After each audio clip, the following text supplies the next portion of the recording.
Hello, welcome. I'm your host, Elizibar. This is a review of, well, most is going to be Saving the Worlds number 1 and 2, and we'll just flip open Saving the Universe very briefly. I finally got to read these. They've been sitting on my desk here amidst three separate gigantic stacks of books, each one with like 30 books in it or something like it. I have way too many books. So I didn't read them for a couple of months. Well, here we are now with these things. And my first impression is, I like the covers. I noticed the covers are on different stock too, which is a little unusual. This one, you can see, super glossy. This is like a matte, maybe you could call that a semi-gloss, but I think it's a matte stock, which is very similar to the stock used in Saving the World. This might be a slightly different stock too. It feels different. It could also just be the amount of ink that page is loaded with. Now this is a story about a young, kinda, well, socially inept girl who she works at the comic book store, so nerd. She also worked for fast food, so kind of like a normal human being. And she gets abducted by aliens. Now, one thing that happens in this comic sometimes is these extreme shadows. In issue 2, there's a dude who rolls in, and he's got that same kind of crazy, super heavy shadowing going on. Not entirely sure if that has meaning or not. But she gets abducted by aliens or something. We're not really told, but come on. It's gotta be aliens, right? Then she wakes up naked in a field and has to hurry home. Fortunately, she makes it there, without too much trouble. And she discovers, when she's angry, that, well, she's got superpowers. There we go. She just picked up a car. What is this, Superman? Are we back in the 30s? It's pretty classic to pick up a car. So she puts together an outfit, boop, and she goes to fight crime. And this book is very much like a MTV cartoon from the 90's. You know exactly what I'm talking about. The Max, Aeon Flux, Beavis and Butthead. Like, it has an attitude like that. It's a little irreverent and snarky and sarcastic. Honestly, to some extent, it feels kind of like what if Daria was a superhero, except she has like way too much like motivation in her life, way too much like yes, I got superpowers to really be Daria, where it's just kind of like oh boy, you know what I mean? Don't get me wrong, I love Daria, great cartoon. Um, there it is again, super shadowy, and then she gets to spring into action. And here in the first issue, they actually do stuff, and she meets someone else, another woman who has superpowers. It was a ton of fun. The dialogue had a nice wittiness to it. The characters bounced back and forth once they met. The two main characters, anyway. They totally did. They bounced back and forth off of each other. Very fluid feeling. Never once did the joke just feel like um, it went like this and fell and wasn't funny. Saving the World 2 carries on a very similar theme.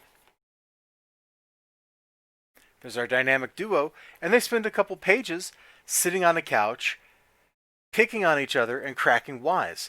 If you've seen that formula before, that show was called Beavis and Butthead. It was kind of funny. Launched, a couple careers. But eventually they meet some dude who looks like a total nerd, and turns out he is a total nerd. And he also has a superpower. And so they have to have a super battle, which starts with a gun. Because, you know what? If you're a villain, why wouldn't you just use a gun? Right? Why would you be like, all right, I shall now use my hockey stick of doom? No, just pull a gun and shoot somebody. It's a lot easier. And they have great adventures here. They think up, they battle him. They think up a plan of how to battle him again. All that kind of stuff. Again, they bounce off of each other pretty well. The art in the book is got great simplicity. to its line work. Like, these are just strong. These are just very bold lines. It's all black and white. Sometimes she doesn't look like her hair color is red in the black and white. Sometimes it's drawn like it's plain white, like blonde hair. But that's okay.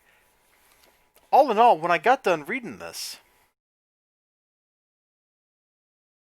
the only complaint I had is when we get to the very end of the book and there's this art from illustrator Monk that totally doesn't fit in for like one page, the very end, the epilogue of the story. And that like jarred me. It absolutely just, I went, what? That's Monk! Really, that's like what I did. Okay, it was in my brain. It wasn't like me vocalizing it, but in my brain I went, that's Monk! Blah, blah, blah, blah, blah, blah. Just like that. Complete with that sound effect in my brain. The other thing I just want to note, these books don't seem to have survived the shipping and handling totally intact.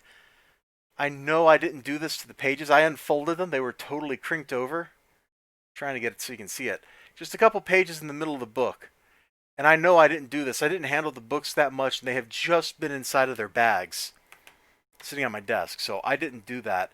It got crinked in the shipping or the handling, or both. Saving the Universe, while Saving the World is about this character in 2 books, Saving the Universe is a little anthology of a couple different characters. There's a fortune teller, Lily and that thing. And then there's also Stratus. Honestly, none of the stories in here hooked me nearly as much as the main story.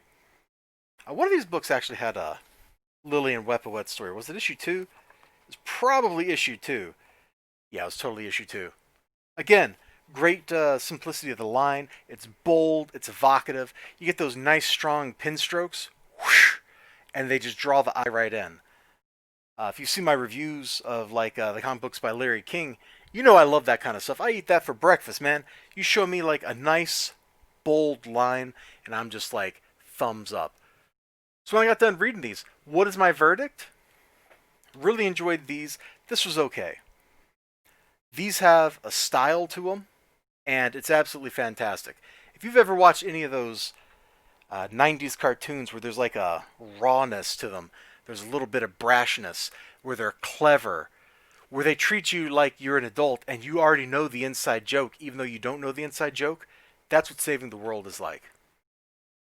There is a campaign going on probably Indiegogo. I got to go find this thing because I think it's like in its last day, and I got to go back this thing because now that I've read these, I want some more. Let me just Saving the World. Yeah, there it is. Let me pull this up on screen, and you people, you beautiful, beautiful people out there, can check this out. Booyah! Saving the World number 3.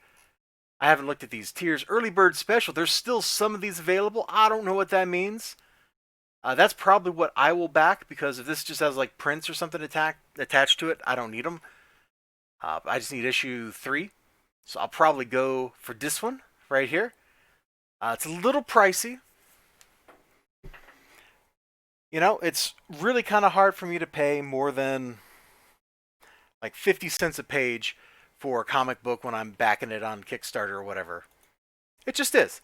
It's just really hard for me to pay more than that. And this is like a 30-page book, so $15 plus shipping. Is there shipping? Hold on. Let me see if there's shipping. Get this perk. Proceed to checkout.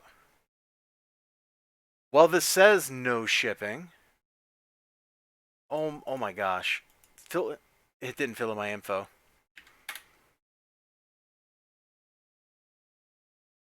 It still says 0 shipping, so maybe there's not. I don't know. I have to check that out later. But, you know, it's around my price point where I start going, do I really want it? And you know what? I think this book, just kind of, after reading these, number 3 here, slipped over the precipice, and it's in that, ooh, yeah, I should get that. I got to see if I can go get the Lily and Wepawet stories somehow, too, because I didn't back that because I hadn't read these. I didn't know if it was going to be any good. And I'm suddenly regretting that decision. Don't be like me. Don't regret the decision. Just do the thing. and buy the thing and get the thing. That way you can read the thing and enjoy the thing and be an excellent, excellent person. You all take care of yourselves. You have a great day, great night, great whatever you got going on. Hope to see you next time. Bye-bye.